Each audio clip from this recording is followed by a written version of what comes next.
নমস্কার, আজকে আমি করব চিংড়ি মাছের মাথা দিয়ে বেগুন ভর্তা।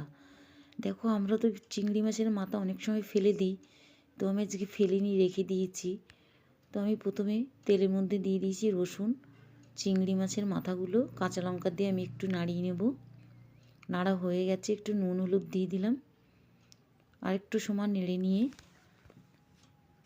দেখো আমি বেগুনগুলো কেটে নিয়েছি। এবার বেগুনগুলো দিয়ে আমি কিছু সময় নেড়ে নেব।